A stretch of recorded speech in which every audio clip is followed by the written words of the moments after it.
Cuando acudió a la reunión en la que se determinó adjudicarle la organización del Mundial 2002 a Corea y Japón, el presidente de la AFA, Julio Grondona, ante dos testigos, uno de ellos, representante del cuerpo diplomático argentino, afirmó: un voto acá vale 5 millones de dólares.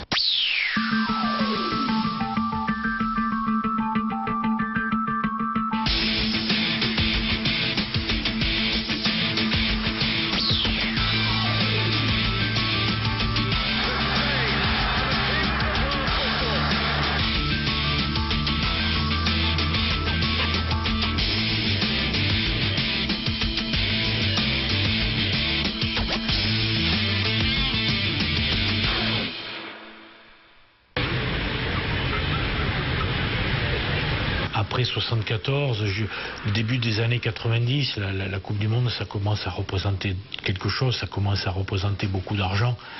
Donc forcément, ça attise des convoitises. Et surtout, le pouvoir de la FIFA est entre les mains du comité exécutif.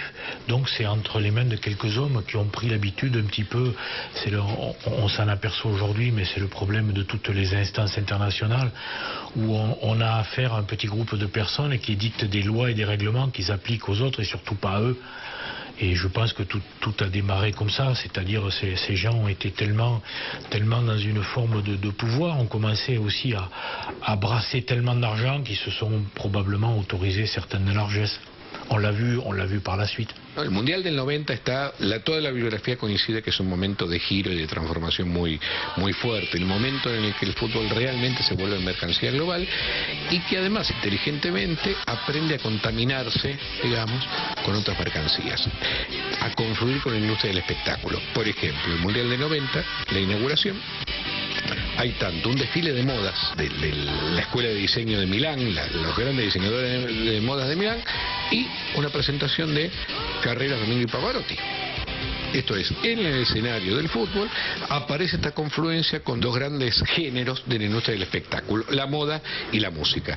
A partir de ahí, cada inauguración del Mundial tiene que tener, sí o sí, la presencia de algún tipo de estrella del espectáculo, digamos, ¿no? Especialmente en las fiestas inaugurales, en la ceremonia de clausura. Esta confluencia, esto que otros llamarían esta sinergia, tiene que ver con que supieron transformar ese objeto en una mercancía inigualable, que se tiene que ser vendida y es vendida a cada vez más miles de millones de espectadores. Grandes héroes de la FIFA. Joao Havelange. Basta hacer un breve repaso de algunas de sus amistades para describirlo. Jorge Rafael Videla y Augusto Pinochet. Horst Dassler, dueño de Adidas, decisivo en su elección y enriquecimiento. Henry Kissinger. Ricardo Teixeira, presidente de la Confederación Brasileña de Fútbol, aparte de amigo, yerno y socio comercial. Sani Abacha, dictador nigeriano, famoso por haber sido el responsable de la muerte de los 9 de Ogoni, entre otros.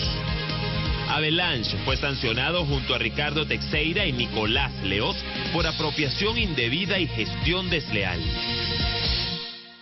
Adidas estaba muy cercana en su vínculo comercial con la FIFA, tan cercana que Dassler y Havelange, luego Blatter, decidieron crear ISL como un brazo comercial de la FIFA. A nivel de merchandising, sponsorización, los derechos televisivos, tenía tercerizado en sus manos los negocios matrices de la FIFA. ISL comenzó a crecer tanto que comenzó a ocuparse de todos los contratos comerciales de la FIFA y de los acuerdos comerciales también en los mundiales. 1995, ISL pierde los derechos de comercialización con el Comité Olímpico Internacional, mientras que la empresa norteamericana IMG hace una oferta tentadora al entonces secretario general de la FIFA, Joseph Blatter, vía fax. Querido Zip, estamos dispuestos a pagar $1.000 millones por los derechos de transmisión de la Copa del Mundo 2002. 1996. En la votación final para elegir la empresa ganadora de la licitación, el presidente de la FIFA, Joao Havelange, afirma que él considera que los derechos de comercialización para las copas de 2002 y 2006 deben ser otorgados a ISL. ISL gana por 9 votos contra 6. 1998. llega a la FIFA por error un sobre que contiene la copia de una transferencia de 580.000 euros hecha por la ISL a nombre de un alto funcionario de la FIFA. El beneficiario de dicha transacción solo será revelado 14 años más tarde a la luz pública. Los favores recibidos por parte de la FIFA a la ISL han sido pagados. Y los mundiales son el mejor negocio que tiene el deporte. ¿Cómo puede ser que ISL haya quebrado cuando tenía los derechos de los mundiales casi con exclusividad?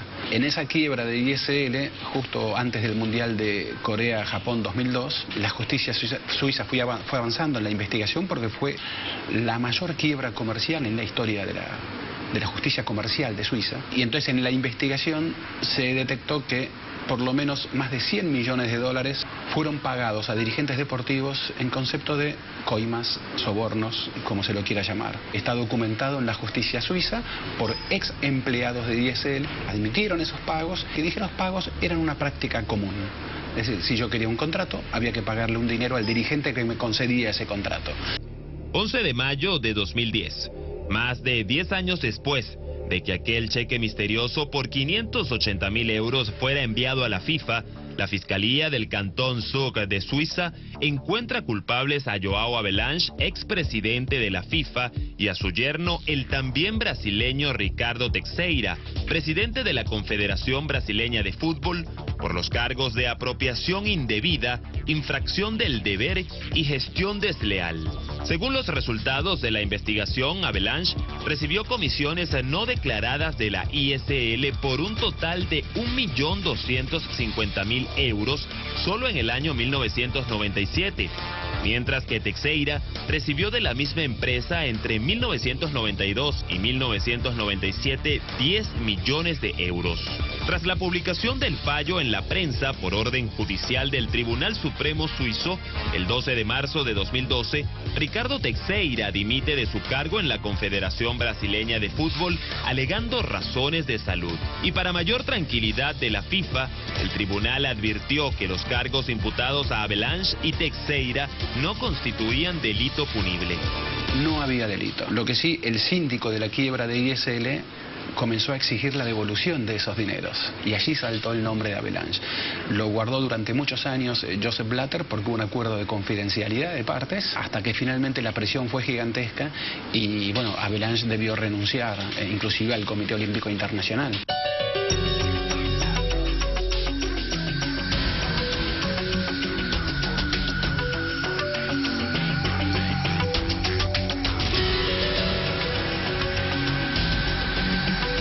Leo asume el cargo de presidente de la Conmebol en el 86 después de haber interinado o de haber tenido varios periodos como presidente de la entonces Liga Paraguaya de Fútbol. Un tiempo después asume el cargo en la Conmebol, al frente de la Conmebol, donde permanece técnicamente hasta 30 de abril del año pasado, del 2013. Renunció una semana antes y coincidentemente sale un informe de FIFA acusándolo de la aceptación de sobornos, de coimas, para los derechos de televisación de los mundiales del 2002 y 2006. En el caso de Leo se pudo comprobar los $150.000, que si bien relativamente es poco dentro del esquema, es lo que la FIFA y su comité de ética pudo comprobar que Nicolás Leo recibió como sobornos por favores a la ISL. Él había dicho que eran donativos para escuelas aborígenes del Chaco paraguayo. Hasta ahora no sabemos dónde está en la escuela o cuáles fueron las escuelas beneficiadas, porque inclusive ni siquiera tuvo que argumentar por qué y dónde destinó esa plata que la FIFA comprobó. No hubo un servicio recibido por parte de ISL por ese dinero que ellos recibieron. Creo que uniendo los puntos deducimos que una de las condiciones de la FIFA para no llevar adelante acción alguna contra él fue la renuncia.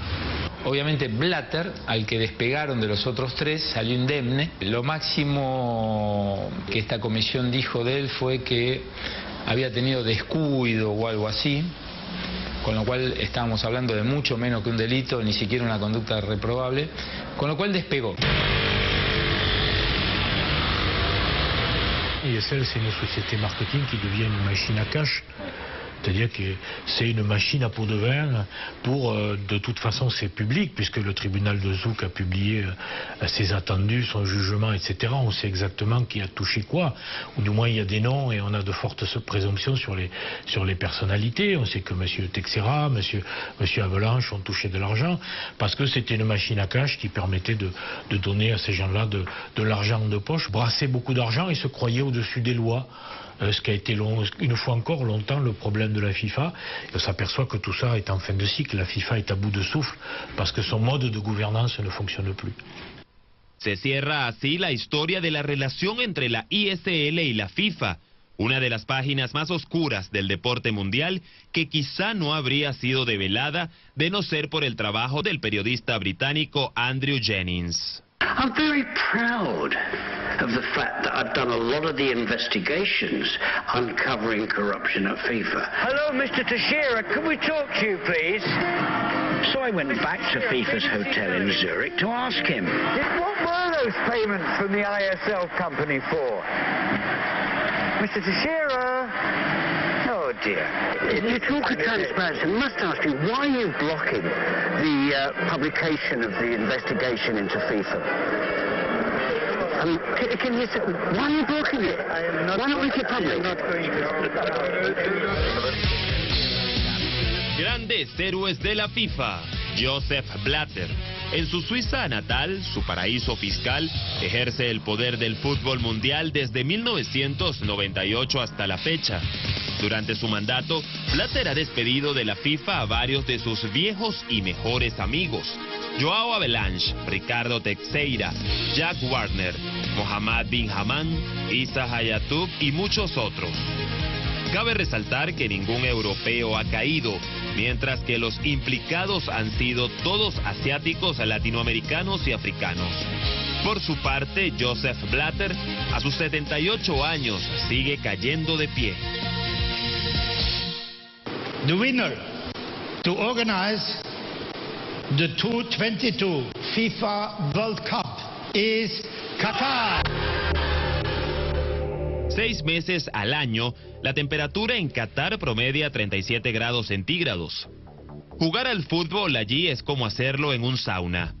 Pero Qatar obtuvo 14 de los 22 votos emitidos para convertirse en la sede de la Copa del Mundo 2022, la que podría ser la más cara de la historia. Hasta ahora, Brasil 2014 fue el mundial más caro. Costó 11.000 millones de dólares y a la FIFA le dejó declarados 5.000 millones. Solo en estadios los cataríes deberán gastar unos 3.000 millones de dólares. La inversión global para satisfacer los estándares que les exige la FIFA a los países organizadores se estima que ascenderá a unos 200.000 millones de dólares. Enero de 2013. France Football publica un artículo sobre la reunión secreta entre el expresidente de Francia, Nicolas Sarkozy, el príncipe catarí Tamim bin Hamad y el ex seleccionado e ídolo del balompié galo Michel Platini, vicepresidente de la FIFA. En esa reunión se habría conseguido el voto de Platini. On a d'abord procédé par ordre, c'est-à-dire on a pris le calendrier de tout ce qui s'est passé avant le vote. La visite de M. Sarkozy, la réception de l'émir par M. Sarkozy et Platini, le match de Argentine-Brésil au Qatar qui a rapporté énormément d'argent aux deux fédérations, les accords signés avec le Qatar et Barcelone qui ont été signés immédiatement après. Il y a toute une connexion de choses qu'on a simplement remis en place pour se rendre compte que le Qatar avait passé beaucoup de contrats, quelque part avait ratissé très large pour arriver à s'attacher à les bonnes grâces des membres du comité exécutif. Donc on n'a pas fourni la preuve que le Qatar avait acheté la Coupe du Monde, mais on a dit voilà tout ce qui permet de croire qu'elle a payé, elle a distribué beaucoup d'argent à tous les votants, à d'autres personnes pour s'attacher, pour favoriser, pour quelque part obtenir le vote d'une majorité au comité exécutif, sa candidature. Donc on a simplement recoupé tout ça, et en disant sur les 14 votants qui ont voté pour le Qatar en décembre 2010, eh bien, il y en a une bonne moitié qui aujourd'hui n'est plus au comité exécutif parce que rattrapé par des soupçons ou des faits de corruption. Sepp Blatter le premier, puisque au congrès de la FIFA à Sao Paulo, il a prononcé le mot de Qatargate, puisqu'une enquête est diligentée sur les Coupes du Monde, l'attribution des Coupes du Monde 2018 et 2022. Donc c'est bien la preuve que ce que nous avons dit était vrai. 7 de junio de 2014, a pocos días de que ruede el balón en la Copa del Mundo, el Sunday Times londinense desclasificó centenares de correos electrónicos que evidencian los pagos de sobornos por parte de Mohammed bin Hammam, exfuncionario de la FIFA, que suman alrededor de 7 millones de dólares. Dicho dinero fue a manos de dirigentes de Asia, África y Centroamérica para asegurarle la sede a Qatar. Qatar aparece como esta suerte de maximización de la distancia, digamos, entre el fútbol como un repertorio de memorias, tradiciones, lenguajes, prácticas, etcétera, y la pura mercancía, ¿no? Nous, l'enquête que nous avons réalisée disait il faut réattribuer cette Coupe du Monde pour deux raisons. D'abord parce qu'il y a de forts soupçons de corruption et parce qu'on ne pourra pas jouer l'été. Aujourd'hui, qu'est-ce qui se passe? Il y a une commission d'enquête interne qui va... un enquêteur qui s'appelle Michael Garcia, qui est quand même un procureur du district de New York, c'est quand même quelqu'un qui a une légitimité, un savoir-faire, qui enquête là-dessus, sur l'attribution des Coupes du Monde 2018-2022 et qui va rendre son rapport au mois de septembre. Et il y a une task force, c'est-à-dire une commission de travail, pour étudier la possibilité que la Coupe du Monde 2022 ait lieu, non pas en été, puisqu'on ne peut pas y jouer, mais l'hiver. Donc France Football a été complètement validé dans ce qu'il a écrit par les faits. La FIFA, elle a besoin d'éthique, de légitimité, de transparence, d'une gouvernance adaptée aux exigences du XXIe siècle pour aider le football. Mais le football dans les pays en voie de développement, c'est ça l'enjeu.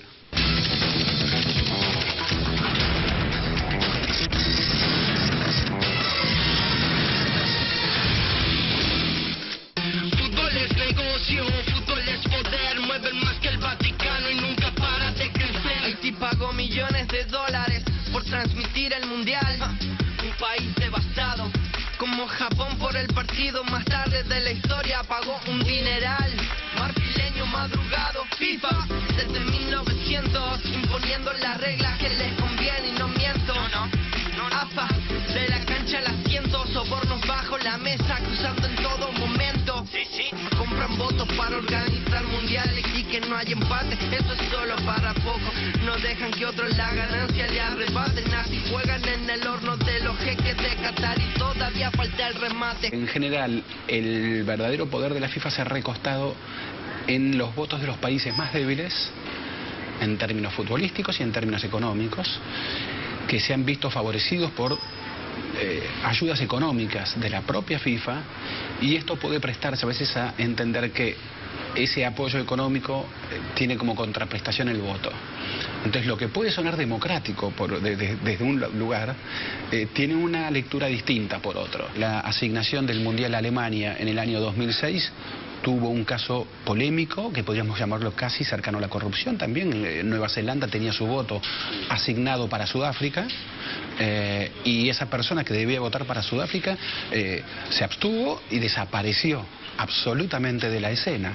Pero pareciera ser que Alemania es un país que merece más respeto que otros países, y entonces esa corrupción no fue investigada como otras. Otra de las transformaciones fuertísimas del fútbol global en los últimos años, y en la que los europeos tienen toda la culpa y la responsabilidad, es justamente este tráfico de niños que se produce a lo largo y a lo ancho del planeta, motorizado por las grandes empresas llamadas Manchester United, Real Madrid, etcétera, etcétera, que hacen pensar que hasta el tráfico de esclavos era un poco más humano. Yo diría que la mayor confrontación que ha tenido la FIFA con jugadores ha sido durante el Mundial 86, cuando Diego Maradona y Valdano de la selección argentina, justamente la campeona, vieron lo que era la humedad, la altura y el calor que se sentía en el Distrito Federal de México especialmente, y advirtieron que jugar partidos al mediodía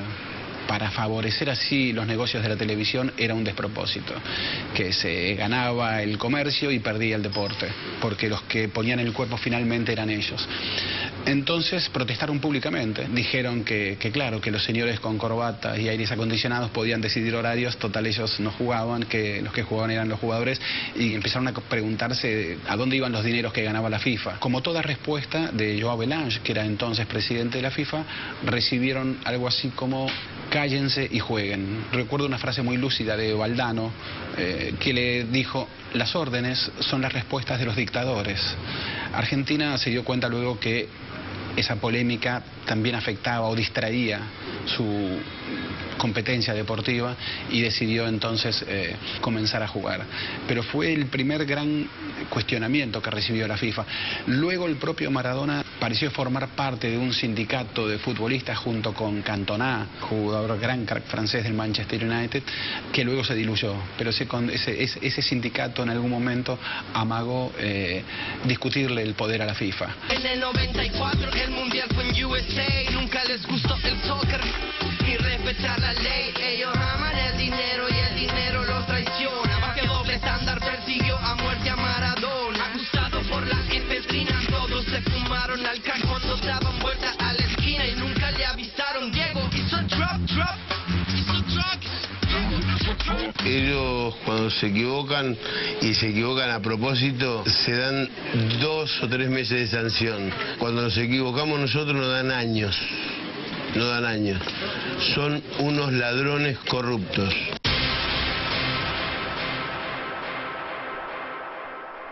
Hoy la FIFA tiene sus cimientos en buena medida sobre el fútbol satelital, sobre el sponsoreo, sobre el valor que tienen las estrellas del deporte que organiza, porque un mundial sería impensado sin un Messi, y en ese sentido creo que las estrellas que son los futbolistas no tienen simetría con el poder del fútbol, o sea, no tienen una organización dada como para combatirlo, porque en realidad tienen intereses confrontados muchas veces.